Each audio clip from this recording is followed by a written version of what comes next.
Assalamualaikum warahmatullahi wabarakatuh. Salam sejahtera untuk kita semua. Salam, Om Swastiastu, Namo Buddhaya, salam kebajikan. Sahabat religi, sebagai bangsa yang masyarakatnya amat majemuk, kita sering menyaksikan adanya gesekan sosial akibat perbedaan cara pandang masalah keagamaan. Ini tak ayal dapat mengganggu suasana rukun dan damai yang kita idam-idamkan bersama. Di suatu waktu misalnya, ada umat beragama yang membenturkan pandangan keagamaannya dengan ritual budaya lokal seperti sedekah laut, festival kebudayaan, atau ritual budaya lainnya. Di waktu yang lain, kita disibukkan dengan penolakan pembangunan rumah ibadah di suatu daerah, meski syarat dan ketentuannya sudah tidak bermasalah. Karena umat mayoritas di daerah itu tidak menghendaki, masyarakat pun jadi berkelahi. Di waktu lainnya, kita disibukkan dengan sikap eksklusif menolak pemimpin urusan publik, gegara beda agama. Ini terjadi mulai dari tingkat pemilihan gubernur, bupati, wali kota, camat, RW, RT, hingga ketua OSIS. Kalau pemilihan presiden sih belum ada presidennya. Selain itu, ada lagi orang yang atas nama agama ingin mengganti ideologi negara yang sudah menjadi kesepakatan bersama bangsa kita. Yang juga mengkhawatirkan, ada pula seruan atas nama jihad agama untuk mengkafirkan sesama, bahkan boleh membunuh, menghunus pedang, memenggal kepala, dan menghalalkan darahnya.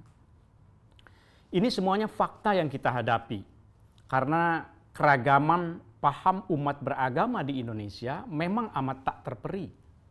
Nyaris tak mungkin alias mustahil kita bisa menyatukan cara pandang keagamaan umat beragama di Indonesia. Sementara keragaman klaim kebenaran atas tafsir agama bisa memunculkan gesekan dan konflik.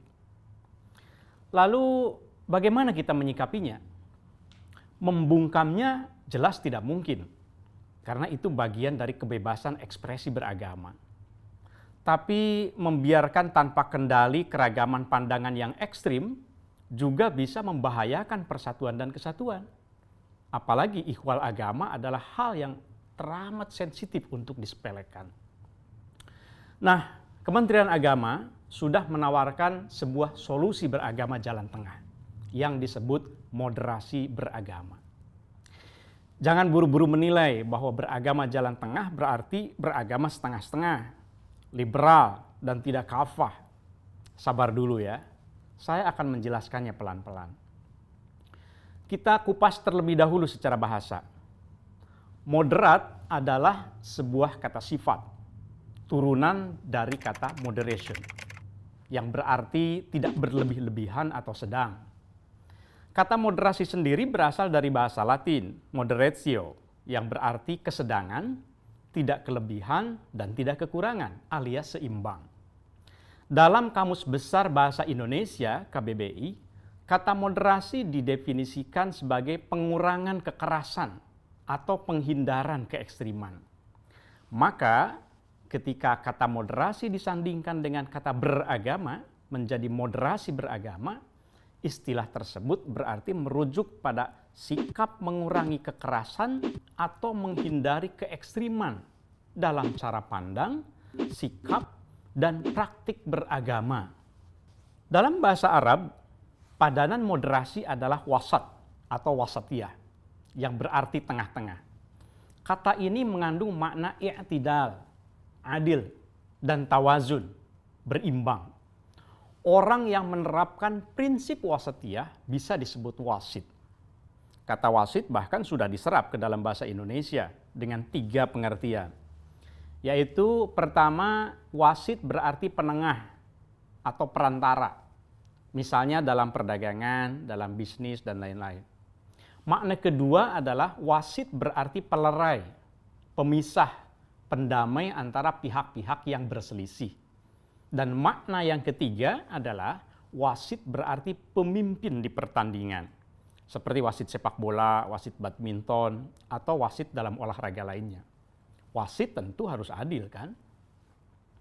Adapun lawan kata moderasi adalah tatoruf, yang dalam bahasa Inggris mengandung makna ekstrim, radikal, dan eksesif.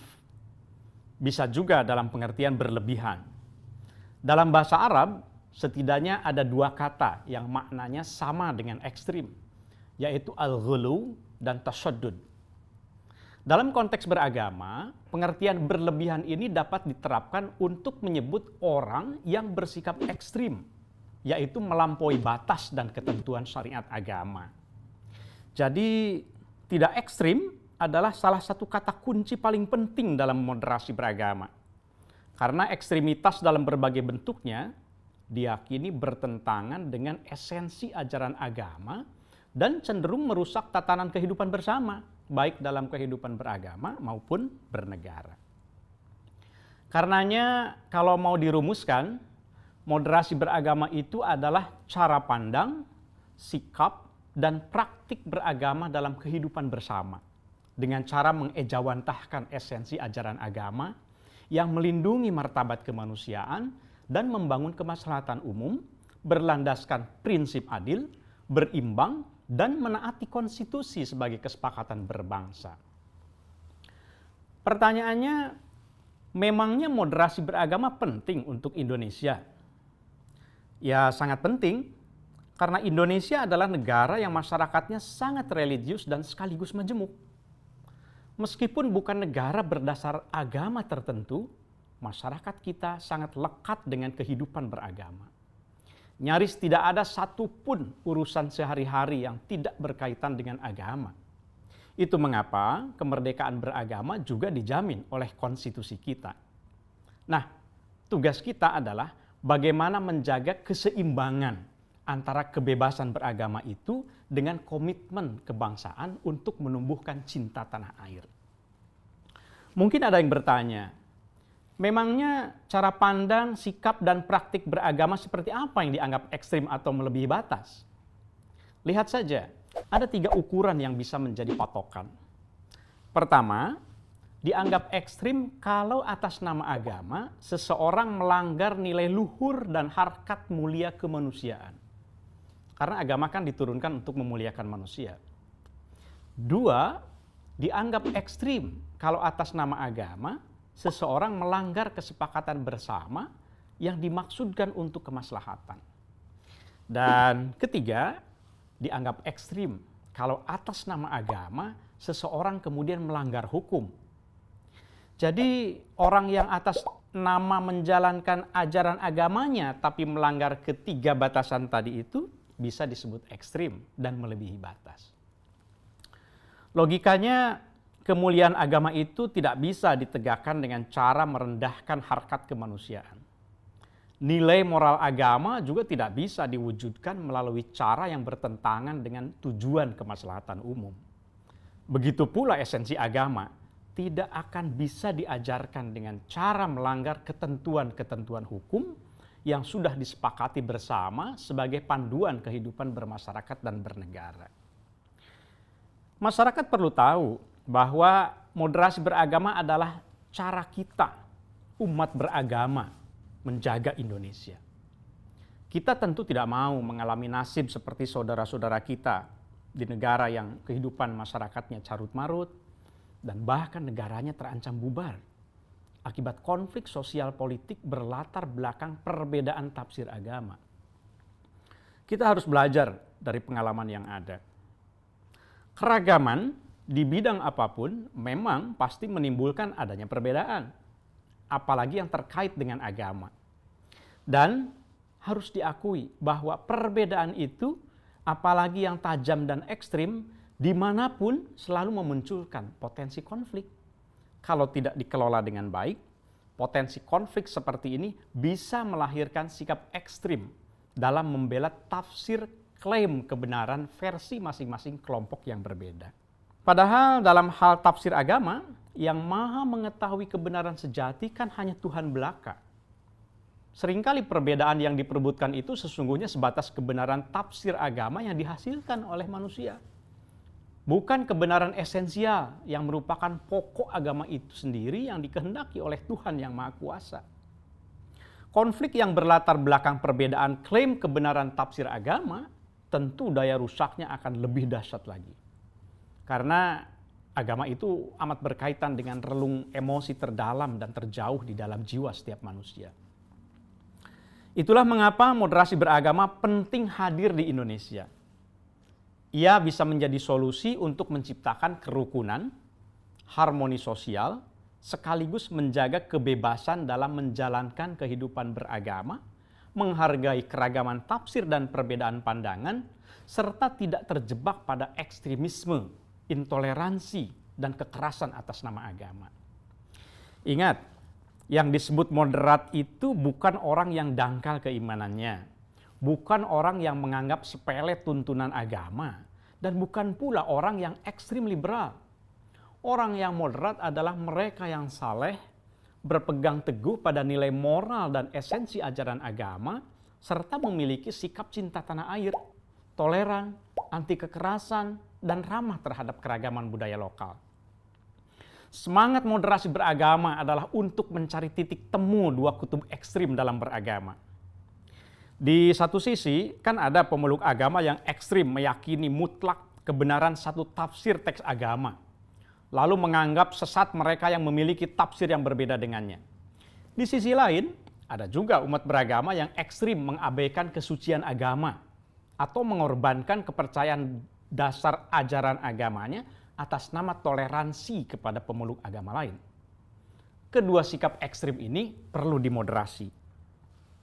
Dan harus diingat, moderasi beragama adalah tanggung jawab kita bersama. Moderasi beragama tidak mungkin berhasil menciptakan kerukunan kalau hanya dilakukan oleh perorangan atau institusi tertentu saja seperti Kementerian Agama. Kita perlu bekerja sama dan saling bergandengan tangan, mulai dari masyarakat luas, pegiat pendidikan, ormas keagamaan, media, para politisi, dunia birokrasi, dan aparatur sipil negara. Alhasil, moderasi beragama itu sesungguhnya adalah jati diri kita sendiri, jati diri bangsa Indonesia. Kita adalah negeri yang sangat agamis. Umat beragama kita amat santun, toleran, dan terbiasa bergaul dengan berbagai latar keragaman etnis, suku, dan keragaman budaya. Toleransi ini pekerjaan rumah atau PR kita bersama. Karena kalau intoleransi dan ekstremisme dibiarkan tumbuh berkembang, cepat atau lambat, keduanya akan merusak sendi-sendi keindonesiaan kita. Itulah mengapa moderasi beragama menjadi sangat penting dijadikan sebagai cara pandang, sikap, dan perilaku dalam beragama dan bernegara. Jadi, moderasi beragama merupakan perekat antara semangat beragama dengan komitmen berbangsa dan bernegara. Yakinlah bahwa bagi kita, bagi bangsa Indonesia, beragama pada hakikatnya adalah berindonesia. Dan berindonesia itu pada hakikatnya adalah beragama. Moderasi beragama harus kita jadikan sebagai sarana mewujudkan kemaslahatan kehidupan beragama dan berbangsa yang rukun, harmonis, damai, toleran, serta taat konstitusi.